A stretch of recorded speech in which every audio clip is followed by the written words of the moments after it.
God is not going to come down and put watermarks on things. The United States is declaring war on the free world. And so they're not going to come in and do anything to control this.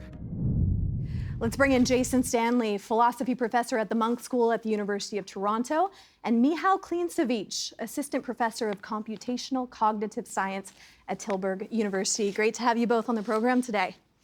Thank you. Michal, let me start with you. You coined the term Slopaganda. What does that exactly mean? Well, Slopaganda is when you take propaganda and you use slop, basically AI-generated content to deliver a political message. Okay, and so that slop, we have seen AI-generated slop, we see social media algorithms, they're going together at the same time. How does the mix of those, Michal, make Slopaganda so effective in your mind? I think it's a bunch of things. So speed, scale, thrift. So it's really cheap to make. And I think also you can take advantage of generative AI models, sort of tailor the message to the audience. And I think that's the unique thing about Slopaganda. So Jason, what is, the challenge when people can't figure out what's real or what's not online? We're watching live stream genocide on social media, on our phones, in Gaza, in Lebanon now. We're watching these horrific images. And what the forces responsible for this need to do is they need to make this horrifying stuff seem like video games. Seem like it's all, oh, wow, you're just people being blinked out, people's lives being blinked out. So they need to inure us to the horror. And I think that's really the effect that I think is most pernicious here. It's making human life seem like video game characters. And that's really what these regimes like the United States and Israel that are behind these wars right now need. They need us to shut off when we look at the horrors on our screen. They need us to shut off and think, okay, it's just like little characters. Our last guest, said it disarms us, this kind of slop. What is the long-term effect of that? Well, I think the long-term effect of it is removing humanity from our reactions to reality. When we represent the world as a video game, then these policies that our governments are promoting seem like interventions in an electronic world.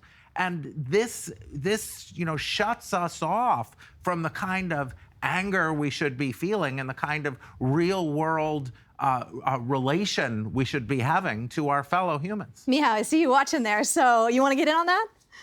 Oh, there's so much to say. So first of all, video games can be a tool to learn things and also what is right and wrong. So I wouldn't just blanketly say that video games are bad. Some of my research is on this, so we can learn what is right and wrong, learn how to empathize with people through games. That's the first thing. But I think the second, it's not really about truth and falsity per se. I think it's about trust. When we don't trust sources of information, when we don't trust images and videos, which, we are perhaps used to treating as being caused by something, right? Something needs to have happened to have a video of it or a picture. If we now have that, but without it happening, what is real? And I think when that's the status quo, that's the baseline with which people look at things online, what they trust will change. And when it does, they'll just distrust things in general. And that will have long-term effects. I think it will undermine people's power to enforce change, to demand things from governments. In the long run, it will undermine democracy. At least we have argued as such in our papers about this. So I agree with Jason that there's an issue of empathy. When we see these images online of people dying or being mistreated, they dull our senses. But no one really takes these things seriously. I don't believe that anyone that looks at President Trump in an F-16 dropping poop on protesters thinks this is real, right? It does something else. It sort of dilutes the comments. Yeah, so information. It sounds like it makes us more apathetic, which is a danger in a democracy. Well, I mean, I think there's so this point, no one believes that Trump is dropping poop on protesters, but. And as Michal said, the result is going to be, it's going to make us, people are still believing the videos from Gaza that they see. They understand that's happening. But then it becomes more irreal. It becomes, well, wait, it's more sort of horror and, it blends in with the cartoon element of things. And so, yes, it makes us more apathetic, and it makes us more apathetic in the most problematic way historically, not responding to the horrors of war. So how do we curb the influence of Slopaganda then, if this is the long-term effect, Jason?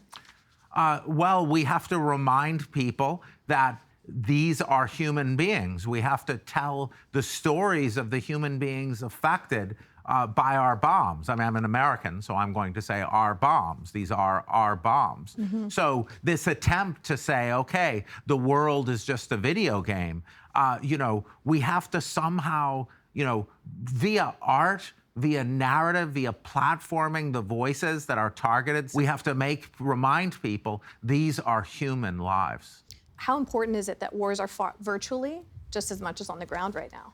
War has always been a multifaceted thing. War is war politics, it's always a war about viewpoints, about hearts and minds, about preparing a population to do brutal things to another population.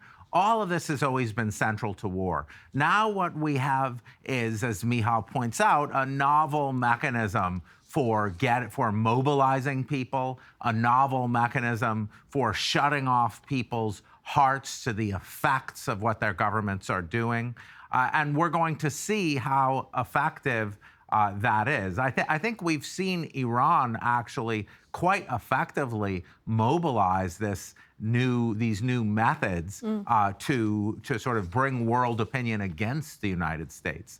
So this is part of war. And this is just like we have new weapons on the field, just like we have drones. Now we have Michal's Slopaganda. Now we have this new method of waging the message war. And I think you got to say that Iran has probably won that. Michal, how important is it that wars are fought virtually as they are, on the ground? I think they're really important.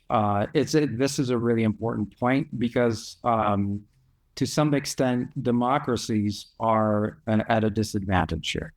So just to give an example, we don't actually know whether the new Ayatollah is alive, right? I mean, perhaps he is, I don't know, but it actually doesn't matter to them. He could be just presented in an AI Slopaganda film. These could be generated at will, and not much will change on the ground there. For us, however, in a democracy, right, we expect a little bit more. We have checks and balances in place. People expect information to be delivered to them truthfully, at least to some extent. So we're not exactly, a good fit as a democracy to a world in which wars are waged this way. We have to counter, the narrative, Michal. What else do we need to do? The problem that we're facing with Slopaganda should be addressed a little bit earlier, perhaps by watermarking AI slop as such, policy, making it illegal to do this, or punish people or institutions or companies that have unleashed this stuff on the world. I don't think it's going to be easy once this is out there to sort of counter it with the traditional means of sort of platforming people. Everything is going to be put in question. Trust will be lower. I think that's too late. Yeah. We have to take some of the onus back on ourselves and curate a little bit of our content. Well, I think we're each going to accuse each other of being too optimistic. But who's going to be doing the thing to charge the companies? Who is this we? God is not going to come down and put watermarks on things. The United States is declaring war on the free world. And so they're not going to come in and do anything to control this. They're the ones putting it on television, for goodness sake. So when we talk about these solutions, I agree with Michal, if there's some angels in the world, maybe they should come down and do this. But right now, the free world faces the United States, which is putting on its government channels exactly the things that we are now asking to be regulated. Who's going to regulate the strongest country in the world?